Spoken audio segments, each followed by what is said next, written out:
Senate Republicans just unveiling their stimulus bill. Let's bring in House Republican Whip Steve Scalise. Congressman, thanks for joining us again on the show. Yep, I know we're just getting some broad strokes now about what's in this bill. Good to see you as well. Do you have any state and local government relief included?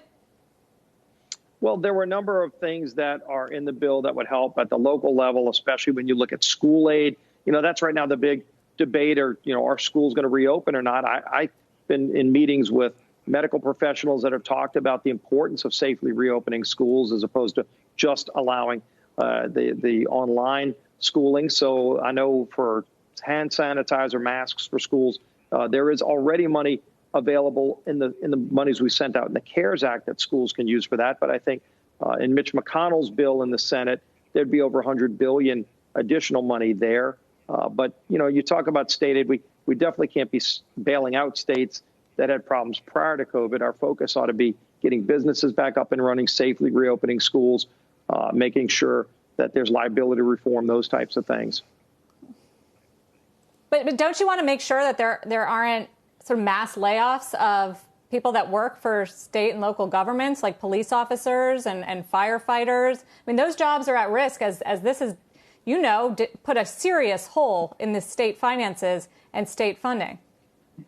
Yeah, absolutely. And in fact, if you go back to the CARES Act, we put $150 billion in place for states, and there's not a single state that spent all of that money.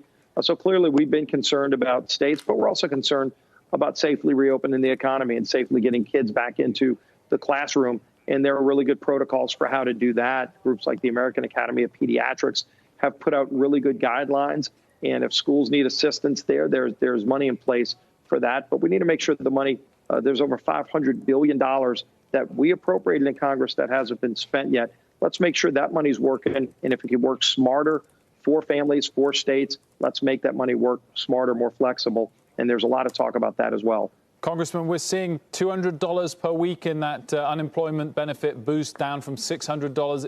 Is that right? And would you be willing to increase it a bit? It's clear from comments from Senator Schumer at the moment on the floor that he thinks there needs to be more.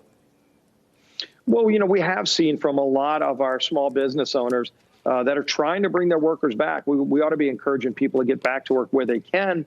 And yet you hear, whether it's there, whether it's in nursing homes, they're saying the costs are up dramatically. They can't even afford to bring workers back because with the $600 enhanced benefit, 5 out of 6 workers are making more money not going back to work than going back to work. That's not the kind of incentive you want to place. Congressman, the numbers don't necessarily add up. That might be true. There might be select examples of that. There's still 15 million people that have lost their jobs since March, therefore through no fault of their own, and there aren't 15 million jobs on offer for them.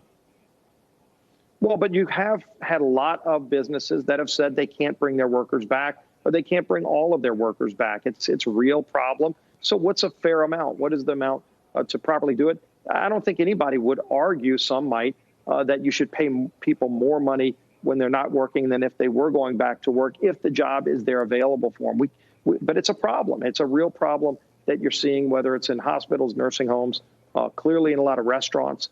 We've heard this over and over again. It's not just some isolated incident. Just want to quickly go back to the state and local government issue, because I think this is going to be a real fight. I mean, the Democrats want to provide relief. A lot of the governors have said they really, really need it. And this whole idea, you said that you don't want to bail out states that haven't managed their finances well. I mean, the airlines got money and used a lot of their previous cash flow to buy back stock. You could argue that they didn't necessarily manage their business prudently, but you bailed out the airlines and a lot of other businesses that maybe didn't do the best job managing for a crisis. So why are state and local governments different?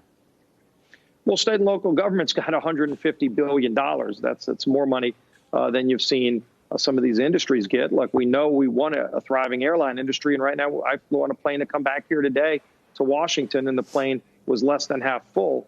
You know, so you know that the problem's there. States are having their own issues. And so we've been helping states. $150 billion is still a lot of money. And like I said, there's not a single state that spent all of the money we sent them. So I know you've got some states yelling and screaming for more money when they haven't spent the money we already sent them. The best way to resolve this is to work to safely reopen their economies. We know that there are spikes, but we're also knowing no hospital system in any state is overrun. We're working with those states that have issues. We're giving more testing equipment. Every day we're increasing our testing capacity. You're looking at the therapies that are being developed that President Trump talked about today, where we're very close to a vaccine. You talk about a revolutionary change where we put a lot of money, by the way, in these relief packages into making sure agencies like the FDA, the National Institute of Health, and CMS can go and try to find a cure for COVID-19, and they're almost there.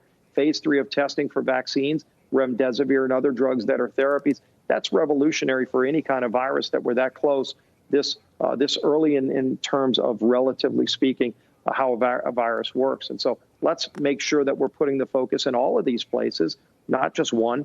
But for somebody to say they didn't get any relief when they got over 150 billion and they haven't spent all that money, let's stay focused on where the problems are and get our economy safely back open and get kids safely back in schools. Congressman, thanks for joining us. Always great to be with you. Thanks.